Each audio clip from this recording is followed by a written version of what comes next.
ये बात बिल्कुल सही है बुजुर्गों। क्या माँ का और बच्चों का ऐसा संबंध होता है कि माँ बिना बच्चों के नहीं रह सकती और बच्चे बिना माँ के नहीं रह सकते। एक बार बाप बिना बच्चों के रह लेगा, लेकिन माँ अपने बच्चों के बिना नहीं रह पाएगी। और कहा जाता है बच्चे भी महाराज माँ और बाप में बहुत फर्क होता है। माँ बाप में बहुत फर्क होता है। बच्चे बाप के पास में जाते हैं तो बच्चों का मुंह बंद हो जाता है, क्योंकि कहते हैं भी ना बाप बोलो तो मुंह अपने आप बंद। वैसे ही बच्चों का संबंध होता है। बच्चे बाप के पास जाते हैं तो मुंह बंद हो जाता है, मक्खी बन जाते हैं बिल्कुल। अगर अपने मुख से बोलो माँ तो मुंह खुलता है कि नहीं। वैसे ही जब बच्चे माँ के पास में जाते हैं तो अपने हृदय की संवेदना कह देते हैं। बोलिए गोविंद भगवान की।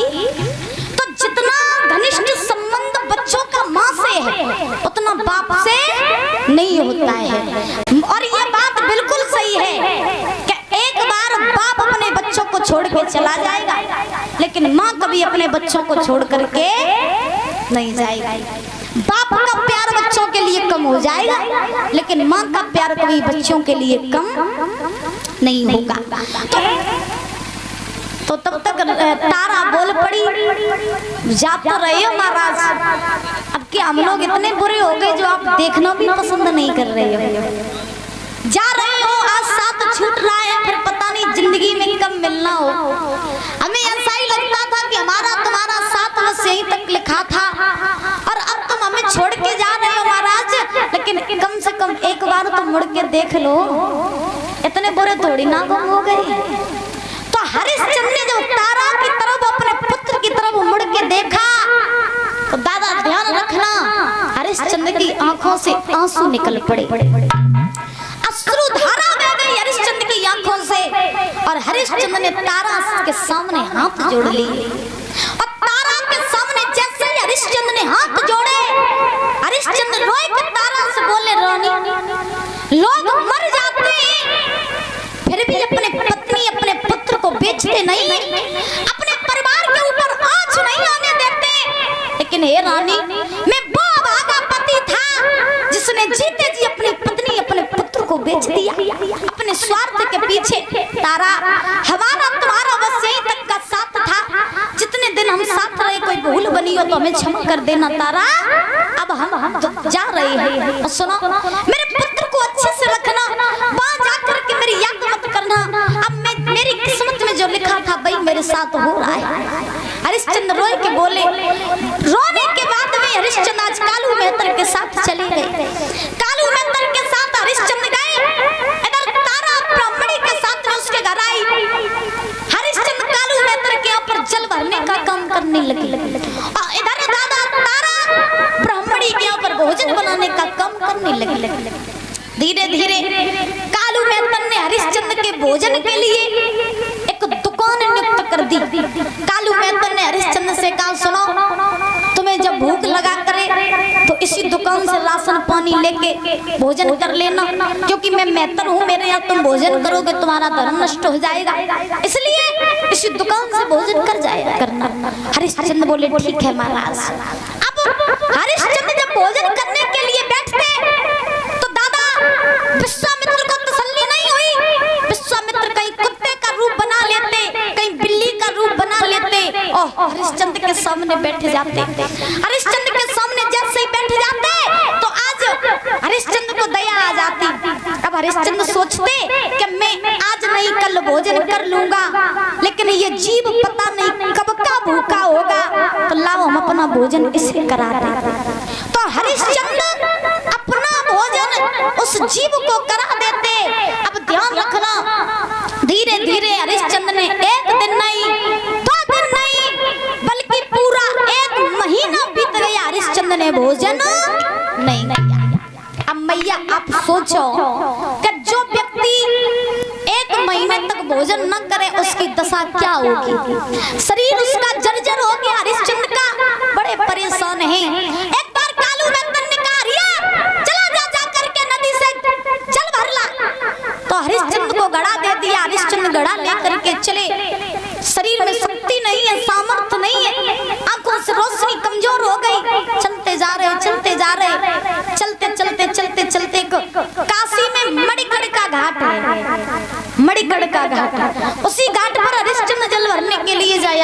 थे।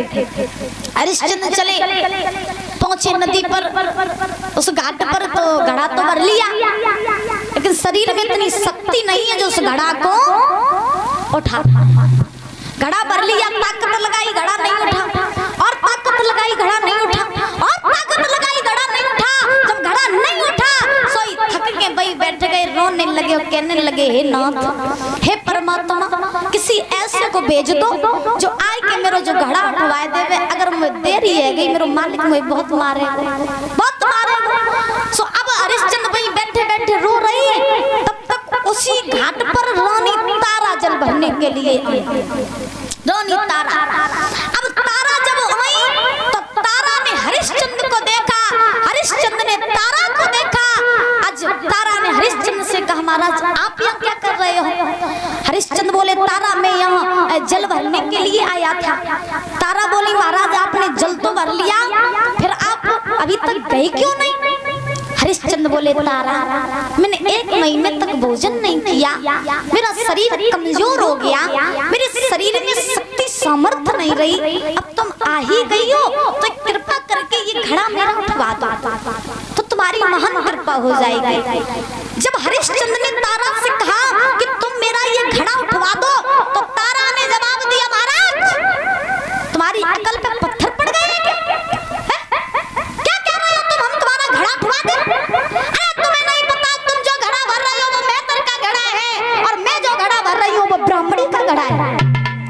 तुम्हारा घड़ा उठवाने की तो छोड़ो, हम तो तुम्हारा घड़ा छू भी नहीं सकते। जो तारा के ये वचन सुने, हरिश्चंद्र को ऐसा लगा जैसे पैरों तले जमीन खिसक गई हो।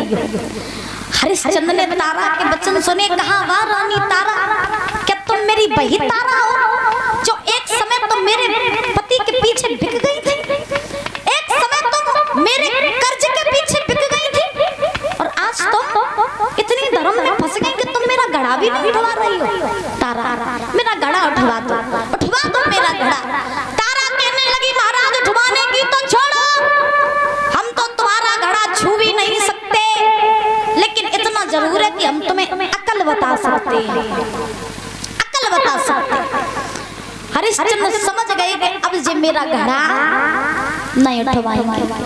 तो हरिश्चंद्र बोले, तारा ऐसा करो कि घड़ा अगर तुम मेरा नहीं उठवाओगी तो तुम मुझे अकल बता दो। तो तारा कहने लगी, सुनो महाराज, हम तुम्हें अकल बता रहे हैं। और क्या अकल बताई तारा ने?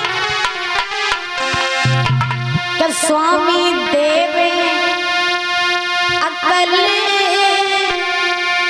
बताई,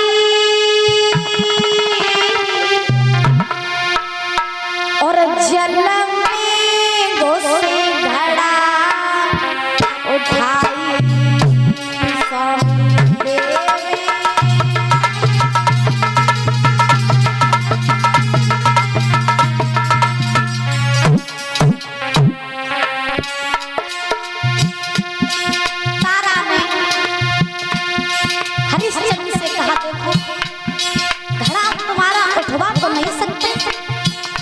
बता सकते हैं क्या?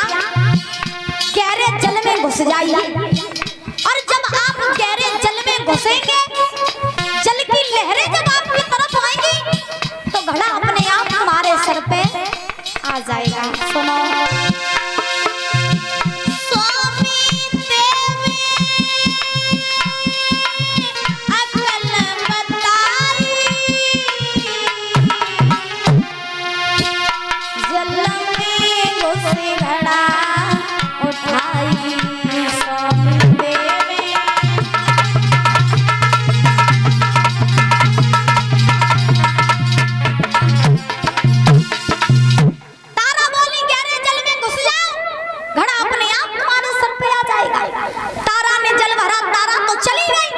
हरिश्चंद्र गहरे जल में घुस गए, और गहरे जल में घुसने के बाद में आज वो घड़ा जो था वो उनके सर पे आ गया।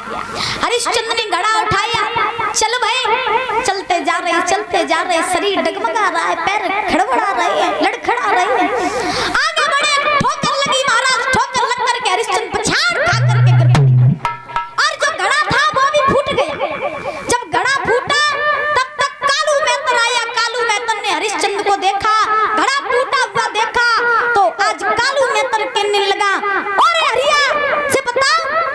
घड़ा जो पैसा से ना आया, जो पैसा का तेरे बाप के, जो तू ये घड़ा फोड़ रहा है, अरे मैं पैसे नहीं लगते क्या? तू रोज रोज घड़ा फोड़ेगा, मैं इतना पैसा कहां से लाऊंगा? क्या तू भोजन नहीं करता? क्या तुझ में शक्ति नहीं रही? हरिश्चंद्र ने हाथ जोड़ ली, महाराज क्षमा कर दीजिए, मुझसे बहुत बड़ी भूल हो गई, आज के बाद मैं ऐसी गलती दोबारा नहीं करूंगा, मुझे क्षमा कर दीजिए। मैंने 1 महीने तक भोजन नहीं किया, शरीर में शक्ति नहीं है, सामर्थ्य नहीं है, मुझे छोड़ दीजिए। कालू वेतन ने हरिश्चंद्र से कहा, सुन, अब तू ये जल भरने के लायक नहीं रहा, ऐसा कर, ये ले लाठी, ये ले कंबल और जा करके मरघट की रखवाली कर, और याद रहे कोई भी लेस आए तो उस लेस को बिना कर और कफन लिए लाश नहीं जलाना। हरिश्चंद्र ने लाठी ले ली, कंबल ले लिया, मरघट पर पहुंच गए, मरघटिया बन गए। बारिश समय कहा जाता है कभी सर्दी कभी गर्मी, ये कुदरत के नजारे होते हैं, कभी सर्दी कभी गर्मी, ये कुदरत के नजारे होते हैं, और कभी कभी प्यासे वो भी रह जाते हैं जो दरिया के किनारे होते हैं। करते थे न्याय जो जज बनकर, करते थे न्याय जो जज बनकर, वही कटघरे में खड़े देखे, और करते थे इलाज जो डॉक्टर बनकर वही हॉस्पिटल में। तो समय से बड़ा कुछ भी नहीं होता है, क्योंकि कहा जाता है कि सदा दिन एक किसी के न गुजरते थे, इंसान दुनिया में चढ़ते उतरते थे।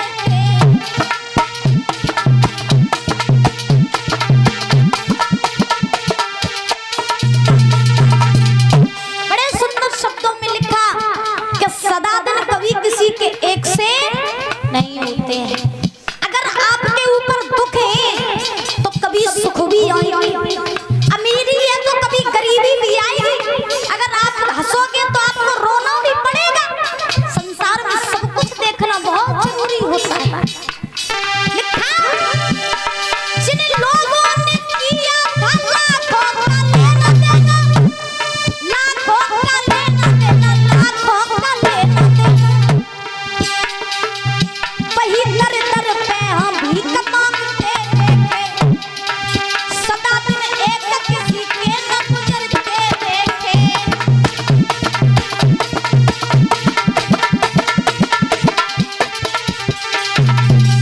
सदा दिन कभी किसी के एक से नहीं होते हैं।